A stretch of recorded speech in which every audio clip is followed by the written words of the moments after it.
اپنا وقت مینیج نہیں کر سکی اور اذکار اور قرآن پاک کی پابندی اس طریقے سے نہیں ہو سکی جس طرح سے ہم کر رہے تھے۔ میری جیٹھانی کو آئے ہوئے ایک ہفتہ ہی گزرا تھا کہ اچانک وہ ایک دن میرے پاس کچن میں آئیں اور مجھے خاموشی سے پکڑ کے بیڈ روم کے دروازے تک لے گئیں۔ انہوں نے مجھے خاموش رہنے کا اشارہ کیا اور بیڈ روم میں جھانکنے کا کہا۔ بیڈ روم کا دروازہ آدھا کھلا ہوا تھا۔ بیڈ روم میں ہلکی روشنی جل رہی تھی۔ میں نے دیکھا کہ میرا بیٹا اپنی کار سے کھیل رہا ہے اور اس کو دیکھ کر ایسا محسوس نہیں ہو رہا تھا جیسے وہ اکیلا ہے، بلکہ ایسا لگ رہا تھا کہ وہ کسی کے ساتھ کھیل رہا ہے، اپنی چیزیں دکھا رہا ہے اور بات کر رہا ہے۔ میں نے اکثر ہی اپنے بیٹے کو کچن سے کھیلتے ہوئے دیکھا تھا۔ کبھی وہ خوش ہو کر کہا لگاتا اور کبھی وہ نو نو کرتا، اکثر وہ بابا بھی کہتا۔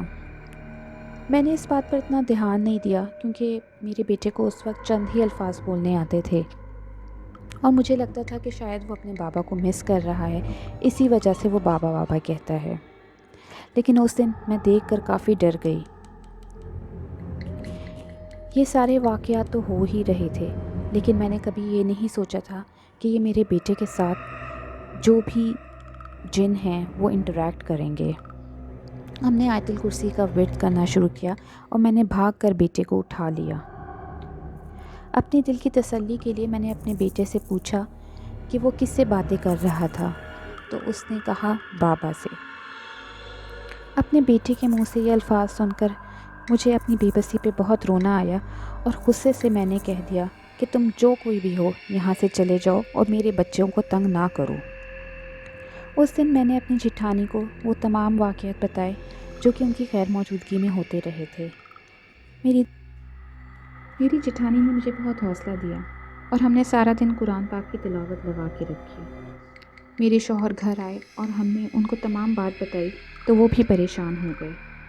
ہم سال بھر کا رینٹ اس گھر میں دے چکے تھے اور اس وقت ہمارے حالات اس بات کی اجازت نہیں دیتے تھے کہ ہم کوئی دوسرا گھر دیکھیں۔ ہمارے کانٹریکٹ ختم ہونے میں ابھی مزید 4 مہینے باقی تھے۔ یہ غنیمت تھی کہ میرے جیٹ کو وہیں نوکری مل گئی تھی اور میری جیٹھانی مہینہ بھر کے لیے مزید رک گئیں۔ یہ واقعات ہوتے رہتے، بلب اکثر خراب ہو جاتے، ہمیں رات میں سائے نظر آتے، چیزیں اپنی جگہ سے غائب ہو جاتی، لیکن ہمیں اس گھر میں یہ وقت گزارنا تھا اور ہم نے اس بات سے سمجھوتا کر لیا تھا۔ ایک دن میری جیٹھانی کسی کام سے باہر گئی ہوئی تھیں۔ میں نے شاور لینے باتھ روم گئی۔ جب میں شاور سے نکل رہی تھی تو دروازہ کھلنے کا نام ہی نہیں لے رہا تھا۔ بہت زور آزمائی کی لیکن دروازہ لاک ہو چکا تھا۔ مجھے خوف سے پینک اٹیک آ گیا، یہ سوچ کر کہ میرا بیٹا باہر اکیلا ہے اور میں اندر بند ہو گئی ہوں تو میری جان ہی نکل گئی۔ جب تھوڑے سے حواس قابو میں آئے تو میں نے آیت الکرسی اور مختلف صورتوں کا ورد دل میں کرنا شروع کیا۔ ابھی 5 منٹ بھی نہیں گزرے تھے کہ دروازہ خود بخود ان لاک ہو گیا۔ اسی رات میری جیٹھانی سو رہی تھیں تو انہیں اپنے اوپر دباؤ محسوس ہونے لگا۔ گھبراہٹ سے ان کی آنکھ کھلی تو انہوں نے اپنے اوپر ایک کالا سائے کو دیکھا۔ گو کہ میں ان کے پاس ہی سو رہی تھی، لیکن ان کی ڈر کے مارے نہ آواز نکل رہی تھی نہ وہ کوئی موومنٹ کر پا رہی تھیں۔ پھر انہوں نے دل ہی دل میں کلمہ طیبہ کا ورد شروع کیا تو وہ سایہ آہستہ آہستہ غائب ہو گیا۔ وہ رات بھی ہم نے آنکھوں میں کاٹ کے گزاری۔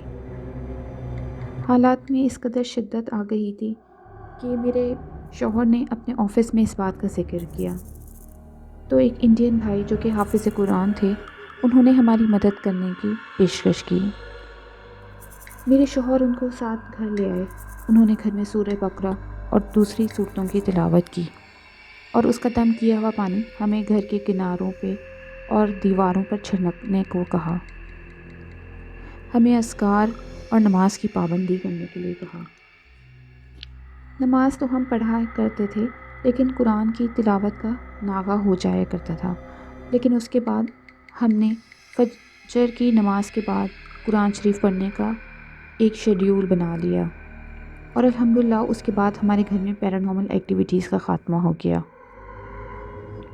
بعد میں ہمیں چوکیدار سے معلوم ہوا کہ ہم سے پہلے بھی 2 فیملیز کچھ عرصہ رہ کر وہاں جا چکی ہیں، اور ان فیملیز سے پہلے وہاں ایک انڈین فیملی رہا کرتی تھی، اور وہ انہوں نے بیڈ روم کے ایک کونے میں، جہاں اکثر میرا بیٹا بیٹھا کھیلتا تھا، وہاں پہ ایک مندر ٹائپ کا بنایا ہوا تھا۔ شاید پوجا پاٹ کی وجہ سے کچھ جنات یا اینٹیٹیز ان لاک ہو گئی تھیں۔ بہرحال ہمارا گھر اب مکمل طور پہ محفوظ ہو گیا تھا، اور ہم اس گھر میں مزید 1 سال رہے۔ ان واقعات کے بدولت مجھے اللہ تعالیٰ کے کلام کے نئے معنی ملے۔ اس سے پہلے میں صرف قرآن شریف پڑھتی ہی تھی، لیکن ان واقعات کے بعد مجھے سمجھ میں آ گیا کہ اللہ تعالیٰ نے قرآن مجید کے ذریعے ہم انسانوں کو طاقت عطا فرمائی ہے۔